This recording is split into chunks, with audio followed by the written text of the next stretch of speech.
Hello, রাতে 2টো, যেহেতু আমি আবার অনলাইনটা চালু করে দিয়েছি, আবার টুকটুক করে রাত্রিবেলার অর্ডারগুলো আসা শুরু হয়ে গেছে।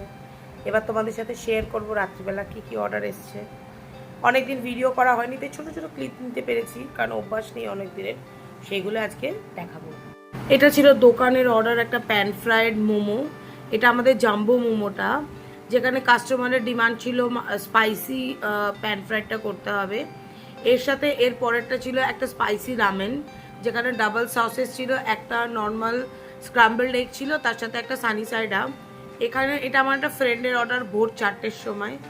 সে বলেছিল ওটাও খুব স্পাইসি করতে হবে। এটা এসেছিলো জোম্যাটোর অর্ডার এক্ষুনি, একটা কর্ন ডাবল চিজ স্যান্ডউইচ। তো আমি চিজটা কি করেছি, একটা স্লাইস অ্যাড করে দিয়েছি। আর অ্যাজ ইউজুয়াল আমার ঘরের স্যান্ডউইচ মেকারটা খারাপ হয়ে গেছে, তাই চেষ্টা করেছি যে ওই রকমই করতে, ঘরের যা ছিল সেটা দিয়ে। তোমরা এখন আবার 24 ঘন্টায় স্মল বাইটস থেকে খোলা পাবে। সুইগি জোম্যাটো এই দুটোতেই আছি, ম্যাজিক পিনের নেই। তাছাড়া দোকান থাকে 5:30 থেকে 11টা 11টা 12টা, আরও রাত হয়ে যায়। অর্ডার করতে গেলে স্ক্রিনে দেওয়া নাম্বারে অর্ডার করো। টাটা।